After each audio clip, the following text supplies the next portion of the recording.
बहुत ही सत्कारयोग ते प्यारे विद्यार्थियों, आप सब का स्वागत। अज आपां गल करांगे अंग्रेज़ां दियां भारत विच चलाईयां होईयां कर प्रणालियां, किस तरह उन्होंने भारत दे विच जिहड़ियां ये प्रणालियां सी चलाईयां।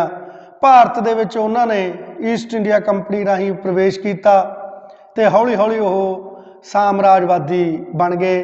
हौली हौली भारत की राजनीति उन्होंने प्रवेश किया तो भारत के उत्ते उन्होंने कब्जा जिहड़ा आखिर नूं पंजाब दे उत्ते 1849 दे विच कर लिया सी।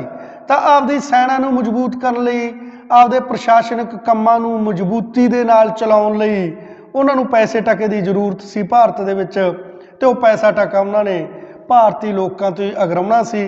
तो किस तरीके नाल अगराउणा सी, समय समय ते अंग्रेज़ां ने अपनियां चालां जिहड़ियां वो चलियां ते समय समय ते भारतीय किसानां ते जिमींदारां ते तां होर वर्ग ते उन्होंने जिहड़ा टैक्स है जां कर दे बोझ है वो पाए, ते बहुत ही जिहड़ी लगान प्रणाली उन्हां दी बहुत ही सख्त सी ते भारतीय किसानां नूं, भारतीय लोकां नूं बहुत ही कष्ट जिहड़े उस समय झल्लने पए सी। तां पैसे टके दी जिहड़ी लोड़ लई उन्होंने कई प्रणालियां चलाईयां, मालिया प्रणालियां चलाईयां। उहदे विच तीन जिहड़ियां मुख ने मालिया प्रणालियां, पहली स्थाई बंदोबस्त, दूजी रायतवाड़ी प्रबंध, तीजी महलवाड़ी प्रबंध। पहली स्थाई बंदोबस्त, दूजी रायतवाड़ी प्रबंध, तीजी महलवाड़ी प्रबंध।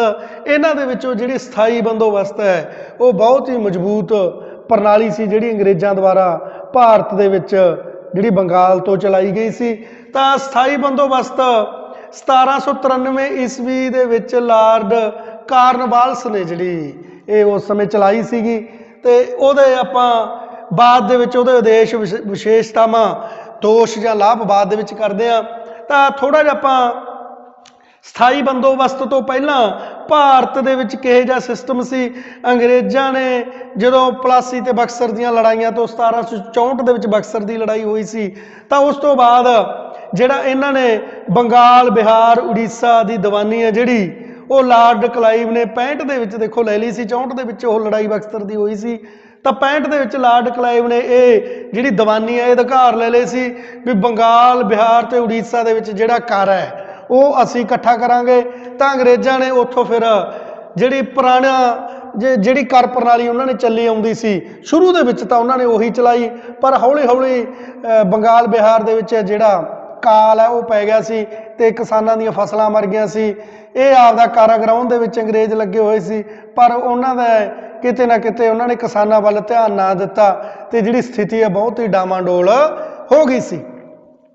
तां 1772 दे विच वारन हेस्टिंग्स ने वो बंगाल का जिहड़ा गवर्नर जनरल उस समय बनिया, तो उन्हें 5 सालों लई जिहड़ी पट्टे ते जमीन है वो देनी शुरू करती सी भी जिमींदारां नूं 5 सालों लई जिहड़ी कोई भी वो जमीन लै सकदा ते उन्हां दा कर है जिहड़ा 5 सालों लई निश्चित कर दिता सी। तां 1773 दे विच जदों ये सिस्टम 5 सालों वाला फिट ना आया तो उन्होंने 1 साल लई जिहड़ा कर पट्टे ते देनी जमीन लोकां नूं देती सीगी ते 1 साल का जिहड़ा कर वो इकट्ठा अंग्रेज कर लेंदे सी। तां जिमींदारां जां होर किसानां ने जिहड़ियां इस साल लई पट्टे ते जिवें आपां ठेके ते जमीन लै लैंदे आ तो साल वास्ते लईआं सी।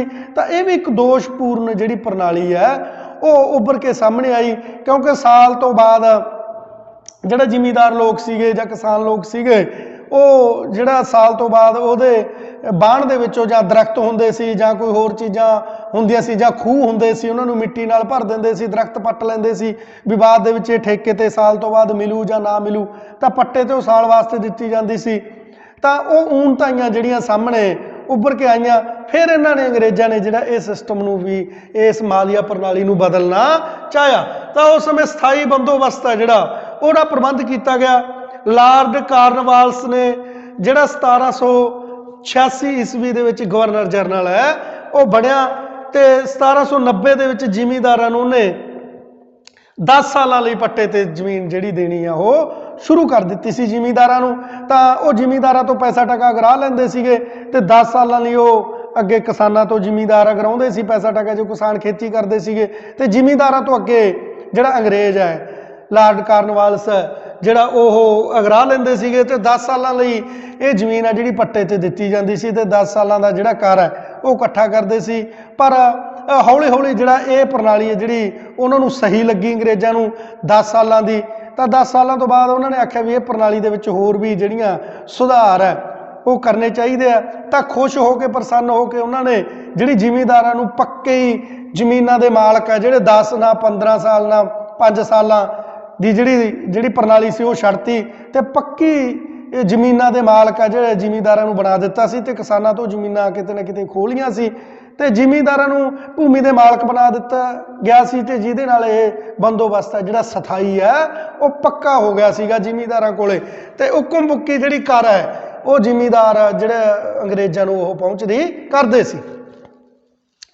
ਤਾਂ ਪ੍ਰਸੰਨ ਹੋ ਕੇ 22 ਮਾਰਚ 1793 ਨੂੰ 92 ਦੇ ਵਿੱਚ ਉਹਨਾਂ ਨੇ 10 ਸਾਲਾਂ ਲਈ ਦੇਤੀ ਤਾਂ 93 ਦੇ ਵਿੱਚ ਜਿਹੜੀ ਬੰਗਾਲ ਨੂੰ ਸਥਾਈ ਬੰਦੋਬਸਤ ਜਿਹੜੀ ਘੋਸ਼ਿਤ ਕਰ ਦਿੱਤਾ ਸੀ ਤਾਂ ਉਧਰ ਸਥਾਈ ਬੰਦੋਬਸਤ ਸਥਾਪਿਤ ਕਰਤਾ ਸੀ। ਜ਼ਿਮੀਂਦਾਰਾਂ ਨੂੰ ਪੱਕੇ ਤੌਰ ਤੇ ਜ਼ਮੀਨ ਜਾਇਦਾਦ ਆ ਜਿਹੜੀ ਉਹ ਦੇਣੀ ਮੰਨ ਲਈ ਸੀ। ਤਾਂ ਉਦੇਸ਼ ਕੀ ਸੀ, ਕਿਉਂ ਜਿਹੜੀ ਸਥਾਈ ਬੰਦੋਬਸਤ ਕੀਤਾ, ਪੱਕਾ ਪ੍ਰਬੰਧ ਜ਼ਮੀਨ ਦਾ ਜ਼ਿਮੀਂਦਾਰਾਂ ਨੂੰ ਸੌਂਪਤੀਆਂ ਸੀ ਤੇ ਉਹਨਾਂ ਤੋਂ ਕਰ ਹੈ ਜਿਹੜਾ ਪੱਕੇ ਤੌਰ ਤੇ ਹੁਕਮ ਬੁੱਕਾ ਜਿਹੜਾ ਕਰ ਹੈ ਉਹ ਲੈਂਦੇ ਸੀ, ਪੈਸਾ ਟਕਾ ਸੀਗਾ।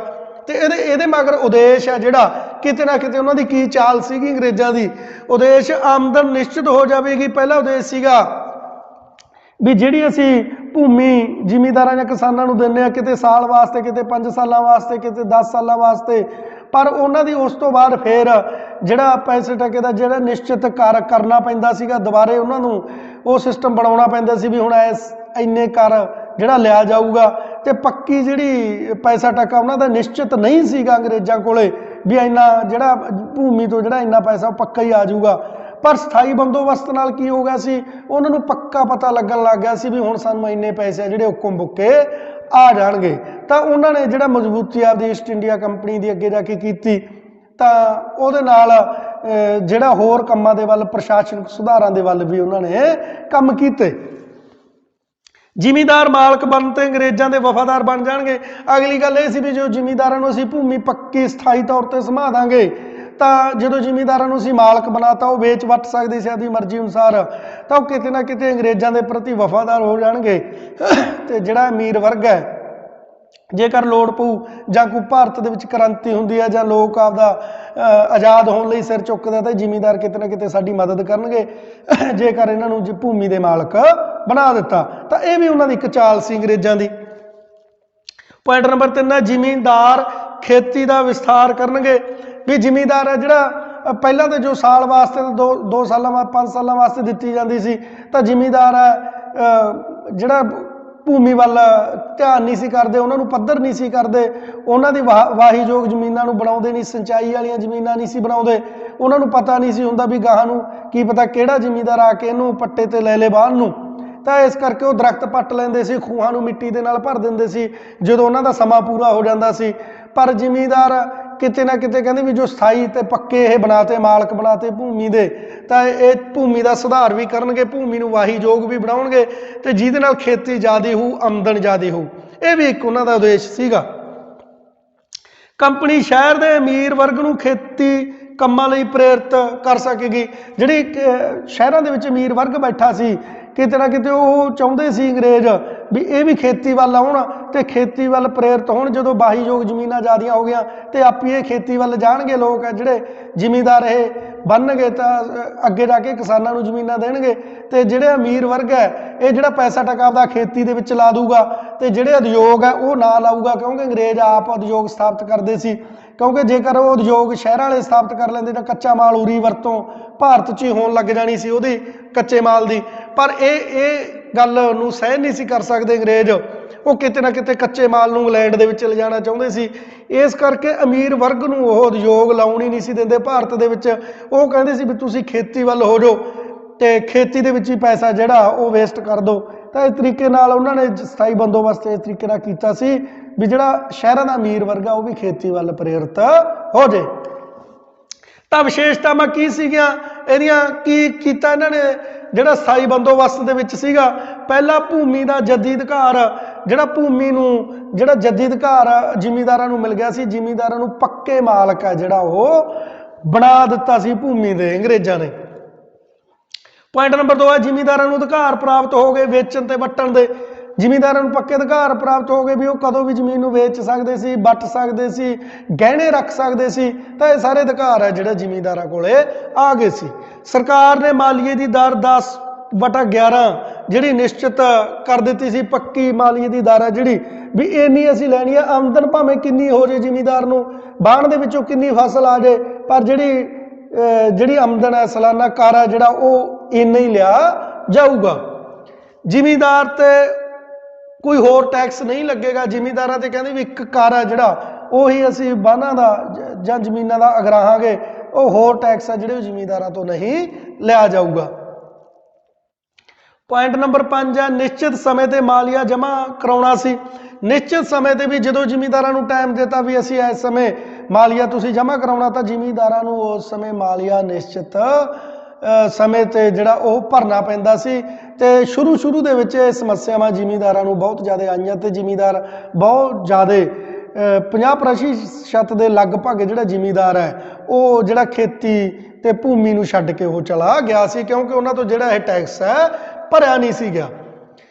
ਜ਼ਿਮੀਂਦਾਰਾਂ ਤੇ ਕਿਸਾਨਾਂ 'ਚ ਕੋਈ ਦਖਲ ਅੰਦਾਜ਼ੀ ਨਹੀਂ ਸੀ। ਜ਼ਿਮੀਂਦਾਰ ਅੱਗੇ ਕਿਸਾਨਾਂ ਨੂੰ ਜ਼ਮੀਨ ਦਿੰਦੇ ਸੀ, ਜ਼ਿਮੀਂਦਾਰ ਅੱਗੇ ਕਿਸਾਨਾਂ ਨੂੰ ਵਾਹੁਣਯੋਗ, ਤੇ ਕਿਸਾਨ ਆਪਦੀਆਂ ਜ਼ਮੀਨਾਂ ਦੇ ਵਿੱਚ ਮੁਜ਼ਾਹਰੇ ਬਣ ਗਏ ਸੀ ਜ਼ਿਮੀਂਦਾਰਾਂ ਦੇ। ਤੇ ਜ਼ਿਮੀਂਦਾਰ ਕਿਤੇ ਨਾ ਕਿਤੇ ਕਿਸਾਨਾਂ ਦੇ ਨਾਲ ਧੱਕਾ ਕਰਦੇ ਸੀ, ਤਾਂ ਉਹਦੇ ਵਿੱਚ ਜਿਹੜਾ ਅੰਗਰੇਜ਼ਾਂ ਦੀ ਜਾਂ ਸਰਕਾਰ ਦੀ ਦਖਲਅੰਦਾਜ਼ੀ ਨਹੀਂ ਸੀ। ਜ਼ਿਮੀਂਦਾਰ ਤੇ ਕਿਸਾਨਾਂ ਦੀ ਟੱਕਰ ਹੈ ਜਿਹੜੀ ਉਹ ਆਪਸ ਦੇ ਵਿੱਚ ਪਈ ਰਹਿੰਦੀ ਸੀ। ਕਿਸਾਨਾਂ ਨੂੰ ਭੂਮੀਹੀਨ ਕਰ ਦਿੱਤਾ ਸੀ। ਵੱਡੀ ਗੱਲ, ਜ਼ਿਮੀਂਦਾਰਾਂ ਨੂੰ ਭੂਮੀ ਦੇ ਮਾਲਕ ਬਣਾ ਦਿੱਤਾ ਸੀ ਤੇ ਜਿਹੜੀ ਕਿਸਾਨਾਂ ਕੋਲੇ ਜ਼ਮੀਨਾਂ ਸੀ ਉਹਨਾਂ ਨੂੰ ਕਿਸਾਨਾਂ ਤੋਂ ਖੋਹ ਲਿਆ ਸੀ ਤੇ ਉਹਨਾਂ ਨੂੰ ਭੂਮੀਹੀਨ ਕਰ ਦਿੱਤਾ ਸੀ। ਤੇ ਕਿਸਾਨ ਇੱਕ ਮੁਜ਼ਾਹਰੇ ਦੇ ਤੌਰ ਤੇ ਜ਼ਿਮੀਂਦਾਰਾਂ ਦੇ ਅੰਡਰ ਕੰਮ ਕਰਦੇ ਸੀ। ਤਾਂ ਇਹਦੇ ਜਿਹੜਾ ਮਾਲੀਆ ਪ੍ਰਣਾਲੀ ਹੈ ਸਥਾਈ ਬੰਦੋਬਸਤ ਦੀ, ਉਹਦੇ ਬਹੁਤ ਸਾਰੇ ਲਾਭ ਵੀ ਸੀ ਤੇ ਦੋਸ਼ ਵੀ ਸੀ। ਇਹਦੇ ਵਿੱਚ ਸਭ ਤੋਂ ਪਹਿਲਾਂ ਆਪਾਂ ਲਾਭ ਦੇਖਦੇ ਹਾਂ ਵੀ ਕਿ ਜਿਹੜਾ ਅੰਗਰੇਜ਼ਾਂ ਨੂੰ ਇਹਦੇ ਕੀ ਲਾਭ ਹੋਏ ਸੀ। ਪਹਿਲਾਂ ਸਰਕਾਰ ਦੀ ਆਮਦਨ ਨਿਸ਼ਚਿਤ ਹੋ ਗਈ।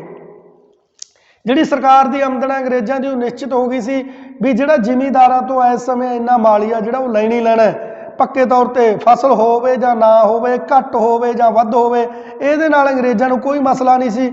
ਤੇ ਪੱਕੇ ਤੌਰ ਤੇ ਕਰ ਆ ਜਿਹੜਾ ਉਹਨਾਂ ਨੇ ਲੈ ਲੈਣਾ ਸੀਗਾ, ਤੇ ਇਹਦੇ ਨਾਲ ਜਿਹੜਾ ਉਹ ਹੋਰ ਕੰਮਾਂ ਦੇ ਵੱਲ ਵੀ ਧਿਆਨ ਦੇ ਸਕੇ। ਤੇ ਜਿਸ ਕਰਕੇ ਪਹਿਲਾਂ 5 ਸਾਲਾਂ ਲਈ ਜਾਂ ਸਾਲ ਲਈ ਜ਼ਮੀਨ ਨੂੰ ਪੱਟੇ ਤੇ ਦਿੱਤਾ ਜਾਂਦਾ ਸੀ, ਤਾਂ ਉਦੋਂ ਉਹਨਾਂ ਦੀ ਜਿਹੜੀ ਆਮਦਨ ਹੈ ਅੰਗਰੇਜ਼ਾਂ ਦੀ ਨਿਸ਼ਚਿਤ ਨਹੀਂ ਸੀ, ਪੱਕੀ ਨਹੀਂ ਸੀ। ਉਹਨਾਂ ਨੂੰ ਪਤਾ ਨਹੀਂ ਸੀ ਹੁੰਦਾ ਵੀ ਕਿੰਨਾ ਜਿਹੜਾ ਮਾਲੀਆ ਜਿਹੜਾ ਉਹ ਆਊਗਾ, ਕਿਉਂਕਿ ਜਿਹੜੀ ਬੋਲੀ ਆ ਉਹ ਘੱਟ ਵੱਧ ਆ ਜਿਹੜੀ ਲੱਗਦੀ ਰਹਿੰਦੀ ਸੀ। ਪਰ ਹੁਣ ਜਿਹੜੀ ਸਥਾਈ ਬੰਦੋਬਸਤ ਦੇ ਵਿੱਚ ਜ਼ਿਮੀਂਦਾਰਾਂ ਤੋਂ ਪੱਕੇ ਤੌਰ ਤੇ ਕਰ ਲੈਣਾ ਮੰਨ ਲਿਆ ਸੀ ਤੇ ਸਰਕਾਰ ਨੂੰ ਆਪਦੀ ਆਮਦਨ ਹੈ ਜਿਹੜੀ ਉਹ ਨਿਸ਼ਚਿਤ ਹੋ ਗਈ ਸੀ ਵੀ ਇੰਨੀ ਆਮਦਨ ਆਈ ਆ ਜਾਊਗੀ। ਪੁਆਇੰਟ ਨੰਬਰ 2 ਪ੍ਰਸ਼ਾਸਨ 'ਚ ਕੁਸ਼ਲਤਾ ਆਉਣੀ। ਤਾਂ ਜਦੋਂ ਪੱਕੀ ਨਿਸ਼ਚਿਤ ਸਿਸਟਮ ਹੋ ਗਿਆ ਅੰਗਰੇਜ਼ਾਂ ਦਾ, ਪੱਕਾ ਕਰ ਆਉਣਾ ਸ਼ੁਰੂ ਹੋ ਗਿਆ, ਆਮਦਨ ਨਿਸ਼ਚਿਤ ਹੋ ਗਈ, ਤਾਂ ਉਹਨਾਂ ਨੇ ਹੋਰ ਪ੍ਰਸ਼ਾਸਨਿਕ ਕੰਮਾਂ ਵੱਲ ਧਿਆਨ ਦੇਣਾ ਸ਼ੁਰੂ ਕਰਤਾ। ਖੇਤੀ ਤੋਂ ਬਾਅਦ ਦੂਜੇ ਹੋਰ ਕਈ ਕੰਮ ਸੀ ਭਾਰਤ ਦੇ ਵਿੱਚ ਕਰਨ ਵਾਲੇ। ਤਾਂ ਇਧਰੋਂ ਜਿਹੜਾ ਪੱਕੀ ਆਮਦਨ ਹੈ ਖੇਤੀ ਵੱਲੋਂ ਜ਼ਿਮੀਂਦਾਰਾਂ ਵੱਲੋਂ ਜਿਹੜਾ ਕਰ ਆ ਜਾਂਦਾ ਸੀ, ਤਾਂ ਉਹ ਹੋਰ ਕੰਮਾਂ ਵੱਲ ਲਾਉਣਾ ਉਹਨਾਂ ਨੇ ਸ਼ੁਰੂ ਕਰਤਾ। ਤੇ ਪ੍ਰਸ਼ਾਸਨਿਕ ਕੁਸ਼ਲਤਾ ਜਿਹੜੀ ਹੌਲੀ ਹੌਲੀ ਅੰਗਰੇਜ਼ਾਂ ਦੇ ਵਿੱਚ ਆਉਣੀ ਸ਼ੁਰੂ ਹੋ ਗਈ ਸੀ। ਖੇਤੀ ਦਾ ਉੱਨਤ ਹੋਣਾ, ਜ਼ਿਮੀਂਦਾਰਾਂ ਨੇ ਖੇਤੀ ਵੱਲ ਧਿਆਨ ਕਰ ਲਿਆ ਤੇ ਜ਼ਿਮੀਂਦਾਰਾਂ ਨੂੰ ਜੋ ਪਤਾ ਲੱਗ ਗਿਆ ਵੀ ਅਸੀਂ ਪੱਕੇ ਅਧਿਕਾਰੀ ਬਣ ਗਏ, ਭੂਮੀ ਦੇ ਪੱਕੇ ਮਾਲਕ ਬਣ ਗਏ, ਅਸੀਂ ਵੇਚ ਵੀ ਸਕਦੇ ਹਾਂ ਤੇ ਖਰੀਦ ਵੀ ਸਕਦੇ ਹਾਂ ਤੇ ਗਹਿਣੇ ਵੀ ਰੱਖ ਸਕਦੇ ਹਾਂ, ਤਾਂ ਉਹਨਾਂ ਨੇ ਖੇਤੀ ਵੱਲ ਧਿਆਨ ਕੀਤਾ ਤੇ ਖੇਤੀ ਨੂੰ ਪੱਧਰਾ ਕੀਤਾ, ਜ਼ਮੀਨਾਂ ਨੂੰ ਭੂਮੀ ਯੋਗ ਬਣਾਇਆ, ਉਹਨਾਂ ਨੂੰ ਸਿੰਚਾਈ ਦਾ ਪ੍ਰਬੰਧ ਕੀਤਾ, ਤਾਂ ਕਿਤੇ ਨਾ ਕਿਤੇ ਆਮਦਨ ਜਿਹੜੀ ਵਧਣੀ ਉਹ ਜ਼ਿਮੀਂਦਾਰਾਂ ਦੀ ਸ਼ੁਰੂ ਹੋ ਗਈ ਸੀ।